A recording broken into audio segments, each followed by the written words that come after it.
Hello guys, welcome back to the channel and welcome back to elite wrestling. तो guys finally इस week का dynamite show हो चुका है खत्म, जो कि फिर एक बार एक और शानदार डायनामाइट शो था। और आज इस वीडियो के अंदर हम उसी के बारे में बात करने वाले हैं और हम जानेंगे कि इस वीक के डायनामाइट शो पर क्या क्या हुआ और हमें इस वीक के शो पर कौन कौन सी चीजें देखने को मिली है। इसलिए ये सब बातें जानने के लिए ये वीडियो एकदम आखिर तक जरूर देखना। और ऐसे ही AEW से रिलेटेड हर एक न्यूज, रूमर और अपडेट और AEW के हर एक शो का रिव्यू पाने के लिए हमारे चैनल को सब्सक्राइब करना मत भूलना।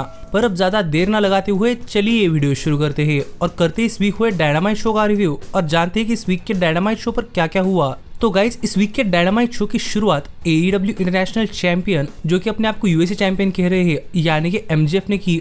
और यहाँ पर आकर बात करते हुए MJF ने सबसे पहले क्राउड को शांत किया और आगे बात करते हुए MJF ने कहा कि लोग उस आदमी को देख रहे हैं जिसने कि विल ऑस्प्रे को इंटरनेशनल चैंपियनशिप के लिए हराया है और वो आगे चलते हुए विल ऑस्प्रे को इंटरनेशनल चैंपियनशिप के लिए हराएगा। और ये कहकर MJF यहाँ पर अपने आप के लिए रिस्पेक्ट डिमांड कर रहे थे, लेकिन इतने में यहाँ पर विल ऑस्प्रे आ गए और ऑस्प्रे को देखकर MJF तो यहाँ से भाग गए। लेकिन यहाँ पर विल ऑस्प्रे से बात करते हुए MJF ने कहा कि सबसे पहले तो विल ऑस्प्रे ये क्लियर करना चाहते हैं कि MJF ने उनके फैमिली के बारे में जो कहा है उसके लिए विल ऑस्प्रे MJF को नहीं छोड़ेंगे। लेकिन जहाँ तक बात है इंटरनेशनल चैंपियनशिप की, तो MJF उस चैंपियनशिप को USA चैंपियनशिप कह रहे हैं और ऑस्प्रे को इससे कोई प्रॉब्लम नहीं है कि MJF अपनी चैंपियनशिप को इंटरनेशनल चैंपियनशिप कहने के बजाय USA चैंपियनशिप कहे। पर MJF चैंपियनशिप कैरी कर रहे हैं, इसीलिए लोगों को उस चैंपियनशिप से कोई लेना देना नहीं है। क्योंकि लोग फ्यूरियस इसलिए है क्योंकि MJF ने इंटरनेशनल चैंपियनशिप की डिसरिस्पेक्ट की है, जिस टाइटल को पार्क, रे फिनिक्स, जॉन मॉक्सली और विल ऑस्प्रे जैसे सुपरस्टार्स ने एलिवेट किया है। और ऐसा नहीं कि इंटरनेशनल चैंपियनशिप MJF के लिए वर्थ इट नहीं है, बल्कि MJF इंटरनेशनल चैंपियनशिप के लिए वर्थ इट नहीं है। और MJF ऐसे अमेरिकन नहीं है जो कि USA चैंपियनशिप को रिप्रेजेंट कर सकते हैं। इसलिए विल ऑस्प्रे ऑल इन पे-पर-व्यू पर ये चैंपियनशिप वापस लेने वाले हैं और इसे राइटफुली इंटरनेशनल चैंपियनशिप कहने वाले हैं। जो बातें विल ऑस्प्रे कह ही रहे थे, कितने में यहाँ पर बात करते हुए MJF ने कहा कि MJF रियल अमेरिकन है, वो सिर्फ सुनते बैठने हुए नहीं वाले, वो विल ऑस्प्रे को इंटरनेशनल चैंपियनशिप के लिए हराकर भी दिखा सकते हैं। लेकिन वो आज नहीं, क्योंकि आज एवरीबॉडी डाइज, जो MJF ने कहा। और MJF कैसे कहते ही यहाँ पर लांस आर्चर आ गए, क्योंकि आगे शो पर लांस आर्चर और विल ऑस्प्रे का मैच होने वाला था। और ऐसे ही ये मैच शुरू हुआ और मैच शुरू होते ही लांस आर्चर ने विल ऑस्प्रे पर एक काफी जोरदार चोक स्लैम लगा दिया। और इस मैच की शुरुआत से ही लांस आर्चर विल ऑस्प्रे पर काफी तगड़े तगड़े मूव्स लगा रहे थे, जिससे विल ऑस्प्रे इस मैच के अंदर शुरुआत से ही काफी स्ट्रगल कर रहे थे। लेकिन आगे चलते हुए किसी तरीके से विल ऑस्प्रे ने इस मैच के अंदर अपना कमबैक किया और अपने हाई फ्लैंक मूव्स के सहारे विल ऑस्प्रे ने इस मैच को इवन कर दिया। जहां पर हमें इस मैच के अंदर ऑस्प्रे और लांस आर्चर इन दोनों की तरफ से काफी जबरदस्त एक्शन तो देखने को मिला ही, और कई पॉइंट्स पर हमें काफी जबरदस्त मूव्स भी देखने को मिले। जैसे कि एक टाइम के लिए विल ऑस्प्रे ने लांस आर्चर पर टॉप रोप से एक काफी खतरनाक स्पेनिश फ्लाई लगा दिया और इसके बाद लांस आर्चर पर अपना फिनिशर यानी कि हिडन ब्लेड भी लगा दिया। लेकिन लांस आर्चर ने 1 काउंट पर ही किक आउट कर दिया, जो देखकर विल ऑस्प्रे ने फिर एक बार लांस आर्चर पर अपना फिनिशर हिडन ब्लेड लगा दिया और दूसरी बार लांस आर्चर किक आउट नहीं कर पाए। और यहाँ पर विल ऑस्प्रे ने लांस आर्चर को पिन कर ये मैच जीत लिया है। जो मैच डायनामाइट शो के ओपनिंग के अंदर एक अच्छा खासा मैच रहा और इसने शो की टोन सेट कर दी थी। पर ऑस्प्रे की ये मैच जीतते ही MJF ने पीछे से आकर ऑस्प्रे पर अटैक करना स्टार्ट कर दिया। और यहाँ पर MJF अपनी डायनामाइट डायमंड रिंग लेकर ऑस्प्रे पर अटैक करने के लिए जा ही रहे थे, कितने में यहाँ पर काइल फ्लेचर आ गए और उन्होंने MJF पर अटैक कर उन्हें रिंग के बाहर कर दिया। और माइक लेकर डॉन कैलिस से बात करते हुए काइल फ्लेचर ने कहा कि उन्हें पता है कि डॉन कैलिस ने कहा है कि हमें विल ऑस्प्रे की मदद नहीं करनी चाहिए, लेकिन विल ऑस्प्रे काइल फ्लेचर के भाई जैसे है और ऑस्प्रे के लिए काइल फ्लेचर कुछ भी करने के लिए तैयार है। और काइल फ्लेचर को पता है कि MJF को अमेरिका से कोई लेना देना नहीं है और MJF सिर्फ अपने आप को रिलेवेंट रखने के लिए अपने आप को अमेरिकन हीरो कह रहे हैं। और MJF फॉरेन रेसलर्स को रिस्पेक्ट नहीं करते, जैसे कि काइल फ्लेचर और विल ऑस्प्रे। लेकिन ये दोनों अमेरिका को काफी रिस्पेक्ट करते हैं, क्योंकि यूनाइटेड स्टेट्स के अंदर ही उन्हें इस तरीके से रेसल करने को मिला है जिस तरीके से वो रेसल करना चाहते हैं, और इसके लिए वो काफी ग्रेटफुल है। और यहाँ पर काइल फ्लेचर बताना चाहते हैं कि सभी लोग MJF से काफी तंग आ चुके हैं और अगर MJF चाहे तो भी कभी यहाँ पर आकर काइल फ्लेचर को फेस कर सकते हैं। जो बातें काइल फ्लेचर ने कही, जिसके बाद लग रहा था कि MJF उन्हें फेस करेंगे, पर MJF ने इसे मना कर दिया। और यहाँ पर बात करते हुए MJF ने काइल फ्लेचर को नेक्स्ट वीक डायनामाइट शो पर फेस करने के लिए चैलेंज थ्रो कर दिया है। और MJF next week Kyle Fletcher को फेस करना चाहते हैं, तो देखने के लिए मजा आएगा कि नेक्स्ट वीक डायनामाइट शो पर यह मैच कितना जबरदस्त होता है। पर हाँ, एक और बात, यहाँ पर काइल फ्लेचर की इंसल्ट करते हुए MJF ने फिर एक बार डेनियल गार्सिया को मेंशन किया था, तो देखने के लिए मजा आएगा कि वो स्टोरी किस तरीके से अनफोल्ड होती है।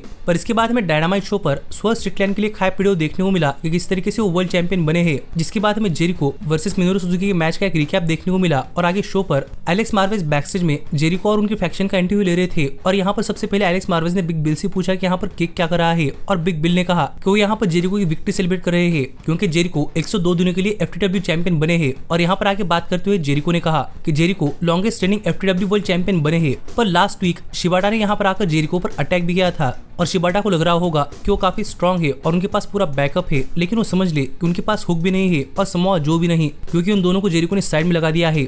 और जेरिको की उंगली इंजोर्ड करने के लिए शिबाटा को अब कोई नहीं बचा सकता, क्योंकि अब यहाँ पर ब्रायन कीथ शिबाटा को फेस करने वाले हैं। जो बातें यहाँ पर ब्रायन कीथ ने भी कही और यहाँ पर देखने के लिए मजा आएगा कि अब आगे स्टोरी के अंदर क्या होता है। पर इसके बाद में शो पर विल नाइटिंगेल एक 1-on-1 मैच के अंदर क्रिस स्टैटलैंडर को फेस करती हुई दिखाई दी। और गाइस, फिर एक बार फॉर्मर फ्रेंड्स और करंट एनिमीज के बीच में ये मैच एक काफी शानदार मैच रहा है, जहां पर में फिर एक बार काफी जबरदस्त बैक एंड फोर्थ एक्शन देखने को मिला। और इस मैच के अंदर दोनों ही सुपरस्टार्स काफी तगड़ी तरीके से रेसल कर रहे थे और ये मैच एक अच्छा खासा मैच चला। लेकिन जहां तक बात है इस मैच के विनर की, तो इस मैच के आखिरी पॉइंट्स पर हमने देखा कि स्टोकली हैथवे ने विल नाइटिंगेल को डिस्ट्रैक्ट कर दिया, जिस चीज का फायदा उठाकर क्रिस स्टैटलैंडर ने इस मैच के अंदर अपना कमबैक किया और रेफरी से बचकर यहाँ पर विल नाइटिंगेल पर एक चेन से अटैक कर दिया और यहाँ पर विल नाइटिंगेल को पिन कर क्रिस स्टैटलैंडर ने ये मैच जीत लिया है। और क्रिस स्टैटलैंडर ने विल नाइटिंगेल की चैंपियनशिप के लिए टाइटल शॉट अर्न कर लिया है। लेकिन इसके बावजूद भी क्रिस स्टैटलैंडर ने स्टील चेयर देकर विल नाइटिंगेल पर अटैक करना स्टार्ट कर दिया, जो देखकर सिक्योरिटी गार्ड्स यहाँ पर क्रिस स्टैटलैंडर को रोकने के लिए आ गए। लेकिन क्रिस ने उन पर भी अटैक कर दिया, जो देखकर लग रहा है क्रिस काफी स्ट्रांग है। तो देखने के लिए मजा आएगा कि आगे उनकी स्टोरी के अंदर क्या होता है। लेकिन इसके बाद में दिखाया गया कि इस तरीके से Jeff Jarrett last time Bryan को कहते हुए दिखाई दे रहे थे कि जेफ जेरेट ब्रायन के अंदर भरोसा करते हैं। लेकिन इसके बाद में शो पर ब्रायन डेनियल्सन आते हुए दिखाई दिए और यहाँ पर आकर बात करते हुए ब्रायन डेनियल्सन ने कहा कि ब्रायन डेनियल्सन को ये सिटी काफी पसंद है। और ब्रायन डेनियल्सन ये सिर्फ चीप पॉप के लिए नहीं कह रहे हैं, क्योंकि ब्रायन ये इसलिए कह रहे हैं क्योंकि ब्रायन ने अपने एंगेजमेंट पिक्चर्स इसी सिटी के अंदर ली थी, जो प्रूव करता है कि ब्रायन को ये सिटी काफी पसंद है। और थोड़ी ही देर पहले जब ब्रायन और ब्री अपने उस एंगेजमेंट फोटोज को देख रहे थे, तब ब्रायन को एक चीज रियलाइज हुई कि आपको उन चीजों की कदर नहीं होती जब तक कि वो चीजें आपसे छीन नहीं जाती। और ब्रायन के साथ ये हो चुका है। ब्रायन से रेसलिंग छीन ली गई थी क्योंकि ब्रायन को रिटायर होना पड़ा था, जिससे कि ब्रायन को पता चल चुका है कि उन्हें रेसलिंग से कितना प्यार है। और इसके बावजूद भी ब्रायन रिटायरमेंट से वापस आए और पिछले 3 साल ब्रायन ने AEW के अंदर अपनी सबसे जबरदस्त परफॉर्मेंस दी है, जो ब्रायन के लिए एक नया चांस था। और ब्रायन काफी थैंकफुल है कि उन्होंने ये अपॉर्चुनिटी ग्रैब कर ली। और यहाँ पर ब्रायन 2 चीजों के बारे में बात करना चाहते हैं, प्रेजेंट और प्रोमिसेस। और प्रेजेंट तो ये रहा कि ब्रायन ने आज तक AEW के अंदर अपनी काफी शानदार परफॉर्मेंस दी है, लेकिन ब्रायन ने अब तक अपना एक प्रॉमिस पूरा नहीं किया कि ब्रायन अभी तक वर्ल्ड चैंपियन नहीं बन पाए। अगर किसी को नहीं पता तो ब्रायन बताना चाहते हैं कि कल ब्रायन का AEW के साथ कॉन्ट्रैक्ट खत्म होने वाला है और इसके बाद ब्रायन वर्ल्ड चैंपियनशिप के लिए मैच रेसल करने वाले हैं, जिसके बाद Bryan officially full time wrestling में रिटायर होने वाले हैं, क्योंकि ब्रायन ने अपने बेटे को प्रॉमिस किया है। और सभी लोग ब्रायन से कह रहे हैं कि वो ऑल इन के पहले रेसल ना करे, पर ब्रायन सबको बताना चाहते हैं कि ब्रायन का ये लास्ट शॉट है और इसके लिए ब्रायन ऑल इन जाने वाले हैं। जो बातें ब्रायन कर ही रहे थे, कितने में यहाँ पर स्वर्व स्ट्रिकलैंड आ गए और इनके अंदर आकर ब्रायन से बात करते हुए स्वर्व ने कहा कि स्वर्व ब्रायन की काफी रिस्पेक्ट करते हैं, क्योंकि ब्रायन जैसे रेसलर्स ने नए रेसलर्स को एनकरेज किया कि वो भी रेसलिंग के अंदर आ सकते हैं। और स्वर्व दिल से होप कर रहे हैं कि ब्रायन विम्बली स्टेडियम के अंदर जाकर वर्ल्ड चैंपियन बने, लेकिन वो तब जब स्वर्व वर्ल्ड चैंपियन ना हो, क्योंकि स्वर्व वर्ल्ड चैंपियन है और स्वर्व को नहीं लगता कि उनके वर्ल्ड चैंपियन रहते हुए ब्रायन वर्ल्ड चैंपियन बनने वाले हैं। और माना कि ब्रायन वर्ल्ड के बेस्ट रेसलर्स में से एक है, लेकिन स्वर्व उनसे बेहतर है, क्योंकि ब्रायन ने कहा था कि जब ब्रायन AEW के अंदर आएंगे तो सबके हेड किक इन करेंगे। लेकिन ब्रायन हैंडल नहीं कर पाए जब सेम चीज उन पर आई। और वर्ल्ड चैंपियनशिप कोई अचीवमेंट नहीं है जो कि आप काफी देर तक रेसल करने के बाद अचीव कर सकते हैं।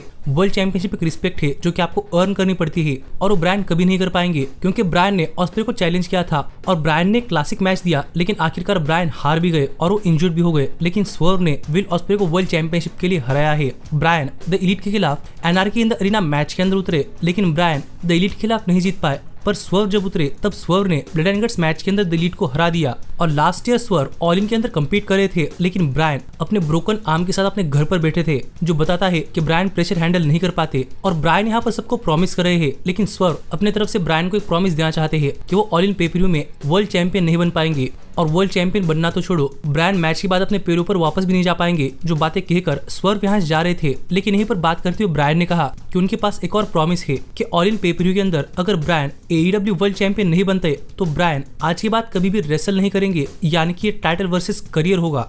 और स्वर्व ने भी इसके लिए एग्री कर लिया। पर जाते जाते स्वर्व ने कहा कि अगर ब्रायन हार गए तो अपना प्रॉमिस स्वर्व के लिए नहीं बल्कि अपनी फैमिली के लिए रखे, क्योंकि रिटायरमेंट से वापस नहीं आएंगे। जो कहकर स्वर्व यहाँ चले गए। तो देखने के लिए मजा आएगा कि आगे क्या होता है, क्योंकि फाइनली हमें करियर वर्सेस टाइटल देखने को मिलने वाला है, जो सच में काफी बड़ी बात है। पर इसके बाद हमें शो पर रेने पैकेट बैकस्टेज में ब्रायन का इंटरव्यू लेने के लिए जाते हुए दिखाई दी कि ब्रायन ने किस तरीके से अपना करियर दाव पर रखा है। लेकिन इतने में हमने देखा कि यहाँ पर जेफ जेरेट आकर ब्रायन को काफी अप्रिशिएट कर रहे थे और वो कह रहे थे कि जेफ जेरेट यही चाहते हैं कि ब्रायन ऑल इन जाए। लेकिन ब्रायन ने गुस्से में जेफ जेरेट को नेक्स्ट वीक के मैच के लिए चैलेंज कर दिया है। तो देखने के लिए मजा आएगा कि आगे क्या होता है, क्योंकि अब ब्रायन काफी फोकस दिखाई दे रहे हैं। लेकिन इसके बाद हमें शो पर एक 6 मैन टैग टीम मैच देखने को मिला, जहां पर ऑरेंज कैसिडी, टोमोहिरो इशी और मार्क ब्रिस्को रूश, मोर्टस और ब्रॉड्रिक स्ट्रॉन्ग को फेस करते हुए दिखाई दे रहे थे। और गाइस फिर एक बार ये 6 man tag team match show पर हो रहा हुआ एक random 6 man tag team match था। लेकिन इसके बावजूद भी ये मैच एक काफी शानदार मैच रहा है, जहां पर हमें इस मैच के अंदर हर एक सुपरस्टार की तरफ से काफी जबरदस्त एक्शन देखने को मिला है। और इस मैच के अंदर एक के बाद एक काफी शानदार मूव्स हो रहे थे, जो देखकर पूरा का पूरा क्राउड भी इस मैच के अंदर काफी इन्वेस्ट हो रहा था। और कई बार इस मैच के अंदर हील टीम डोमिनेट करती तो कहीं फेस टीम, पर इसी इस मैच के आखिरी पॉइंट्स पर सडनली मोर्टस ने मार्क ब्रिस्को पर अपना फिनिशर लगा दिया और उन्हें पिन कर अपने टीम के लिए ये मैच जीत लिया है, जिससे कि हील टीम ने ये मैच जीत लिया है। तो देखने के लिए मजा आएगा कि आगे क्या होता है। लेकिन इसके बाद हमें शो पर द क्लेम का एक बैकस्टेज सेगमेंट देखने को मिला, जहां पर बात करते हुए द क्लेम ने कहा कि the claim AEW tag team championships के लिए जाना चाहती थी, लेकिन FTR ने द क्लेम को कॉल आउट किया है, क्योंकि FTR भी टैग टीम चैंपियनशिप्स के लिए जाना चाहती है। तो यहाँ पर द क्लेम अपने तरफ से FTR को भी चैलेंज करना चाहती है और वो देखना चाहते हैं कि उनमें से बेस्ट कौन है जो कि ऑल इन पेपर व्यू के अंदर टैग टीम चैंपियनशिप्स के लिए जाने के लिए रेडी है। जो बातें कहकर यहाँ पर एक तरीके से द अक्लेम ने FTR को वार्निंग दे दी है। तो देखने के लिए मजा आएगा कि आगे क्या होता है। लेकिन इसके बाद हमें रेने पैकेट मरिया मे का इंटरव्यू लेते हुए दिखाई दी और रेने पैकेट ने मरिया मे से पूछा कि उन्होंने ऐसा क्यों किया, जिस पर बात करते हुए मरिया मे ने कहा कि ये सब तो होने ही वाला था, क्योंकि मरिया मे टोनी स्टॉर्म से प्यार करते हैं और आप जिससे प्यार करते हैं उस पर आपका गुस्सा फूटता है। और इसके अलावा मरिया मे को टोनी स्टॉर्म के बारे में कोई बात नहीं करनी और इंटरव्यू अभी के अभी खत्म हो गया। जो बातें यहाँ पर मरिया मे ने कही और इसी एक सवाल के साथ ही इंटरव्यू तो खत्म हुआ। पर इसके बाद में टोनी स्टॉर्म भी डायनामाइट शो पर आकर चिल्लाती हुई दिखाई दी और यहाँ पर टोनी स्टॉर्म ने कहा कि लोग कहते हैं कि आप किसी चीज को इतना प्यार करते हैं कि आप उस चीज को अपनी जान भी लेने दे सकते हैं। और यहाँ पर मरिया मे ने कहा था कि वो टोनी स्टॉर्म से काफी प्यार करते हैं। तो यहाँ पर वो टोनी स्टॉर्म देखना चाहती है कि क्या मरिया मे टोनी स्टॉर्म के हाथों से मरने के लिए तैयार है या नहीं, जो एक काफी जबरदस्त लाइन थी। तो देखने के लिए मजा आएगा कि आगे क्या होता है। लेकिन इसके बाद हमें दिखाया गया कि किस तरीके से सैन डिएगो के कॉमिक कॉन के अंदर मर्सिडीज मोने और डॉक्टर ब्रिट बेकर एक दूसरे के आमने सामने आए और यहाँ पर इन दोनों के बीच में ऑल इन पे पर व्यू के लिए मैच ऑफिशियली कंफर्म हो चुका है। लेकिन इसके बाद हमें शो पर मर्सिडीज मोने और कमेल के AEW के अंदर डेब्यू मैच के लिए आती हुई दिखाई दी, जहां पर कमेल का अपोनेंट एक लोकल स्टार था और कमेल ने इस मैच के अंदर उस लोकल स्टार पर काफी तगड़ा अटैक कर काफी जल्दी से अपने आप के लिए मैच जीत लिया। लेकिन इसके बाद यहाँ पर माइक लेकर बात करते हुए मर्सिडीज मोने ने कहा कि सैन डिएगो कॉमिक कॉन के अंदर डॉक्टर ब्रिट बेकर ने जो चीजें की है उसकी वजह से डॉक्टर ब्रिट बेकर को यहाँ पर सस्पेंड कर दिया गया है, जो कि होना ही चाहिए था, क्योंकि डॉक्टर ब्रिट बेकर कितना भी कह ले कि डॉक्टर ब्रिट बेकर ने इस जगह को एक एक ईंट से बनाया है, पर आखिरकार मर्सिडीज मोने इस जगह की ओनर है। और यहाँ पर मर्सिडीज मोने डॉक्टर ब्रिट बेकर की इस घर को एक मैंशन के अंदर कन्वर्ट करने वाली है और डॉक्टर ब्रिट बेकर अपने घर पर बैठकर ये सब चीजें देख सकती है। जो बातें यहाँ पर मर्सिडीज मोने ने कही तो देखने के लिए मजा आने वाला था कि अब आगे ऑल इन पे पर व्यू के अंदर क्या होता है। लेकिन इस सब के बाद फाइनली यहाँ पर टाइम हो चुका था शो के मेन इवेंट का, जहाँ पर हमें Darby Allin first time Hangman Page को फेस करते हुए दिखाई दे रहे थे। और अगर यहाँ पर हम बात करें इस मैच की तो गाइस जैसे ही मैच शुरू हुआ वैसे ही डार्बी इस मैच के अंदर अपने हाई फ्लाइंग ऑफेंस का इस्तेमाल करना चाहते थे, पर हैंगमैन ने इस मैच के अंदर डार्बी पर काफी तगड़े अटैक करना स्टार्ट कर दिया और रिंग के नीचे फ्लोर पर एक जर्मन सुपर भी लगा दी, जो देखकर पता चल रहा था कि हैंगमैन इस मैच के अंदर काफी सीरियस है। और एक टाइम के लिए हैंगमैन स्टील चेयर लेकर डार्बी पर अटैक करने के लिए जा रहे थे, पर रेफरी के बार बार मना करने के बाद हैंगमैन ने स्टील चेयर फेंक दी। पर इतने में डार्बी एलन ने टाइटनट्रॉन ट्रस्ट से नीचे हैंगमैन पर एक काफी खतरनाक डाइव लगा दी, जो भी इस मैच की एक काफी शानदार मोमेंट रही। और इसके बाद इस मैच के अंदर काफी जबरदस्त बैक एंड फोर्थ एक्शन चला और दोनों ही सुपरस्टार्स इस मैच के अंदर अपने काफी शानदार मूव्स लगा रहे थे और दोनों में से कोई भी यहाँ पर स्टे डाउन नहीं कर रहा था। पर ऐसे में कुछ टाइम के लिए इस मैच के अंदर लाइट्स ऑफ हुई, जहाँ पर लग रहा था कि प्रोबेबली यहाँ पर कुछ हो सकता है, पर यहाँ पर ज्यादा कुछ नहीं हुआ। पर लाइट्स वापस आने के बाद हैंगमैन इस मैच के अंदर काफी डोमिनेट कर रहे थे और उन्होंने रिंग के बाहर स्टील स्टेप्स भी लगा दी और हैंगमैन ने उन स्टील स्टेप्स पर डार्बी एलन पर एक काफी खतरनाक फॉलोवे स्लैम भी लगा दिया। पर फिर भी डार्बी रेफरी के 10 काउंट करने से पहले रिंग के अंदर आ पाए, जो देखकर हैंगमैन फिर एक बार डार्बी को उसी स्टील स्टेप्स के थ्रू फेंकने के लिए गए। पर इस बार डार्बी ने हैंगमैन पर स्टील स्टेप्स के थ्रू एक काफी खतरनाक सुसाइड डाइव लगा दी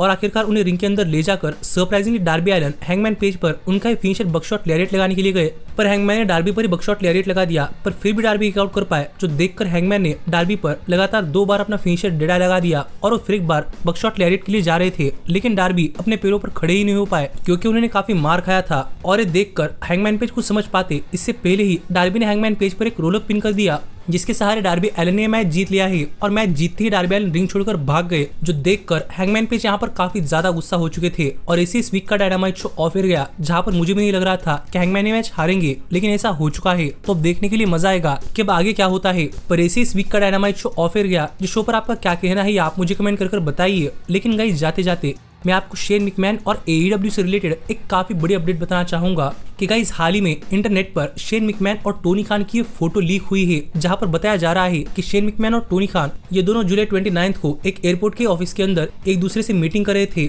और प्रोबेबली यहाँ पर पोटेंशियली शेन मैकमैन के AEW कंपनी ज्वाइन करने को लेकर बातें हो रही थी। जो देखा जाए तो गाइस एक काफी बड़ी बात है कि यहाँ पर शेन मैकमैन टोनी खान से मीटिंग कर रहे हैं और अगर शेन मैकमैन AEW के अंदर आते हैं तो गाइस ये तो एक काफी ग्राउंड ब्रेकिंग चीज होगी, जिस पर आपका क्या कहना है आप मुझे कमेंट कर बताइए। और मुझे लग रहा है कि इस मीटिंग के बाद हमें शायद डेफिनेटली शेन मैकमैन AEW के अंदर देखने को मिल जाएंगे, जिस पर आपका क्या कहना है आप मुझे कमेंट कर बताइए। पर ऐसे ही AEW से रिलेटेड हर एक न्यूज, रूमर और अपडेट और AEW के हर एक शो का रिव्यू पाने के लिए हमारे चैनल को सब्सक्राइब करना मत भूलना। लेकिन अब मैं मिलता हूँ आपसे अगली वीडियो के अंदर, पर तब तक stay healthy, stay happy and keep watching elite wrestling. Hey, did you like that video?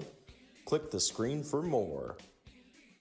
And where do you think you're going? Check out our official merchandise page and to support the entire cast. And thanks so much for being the elite.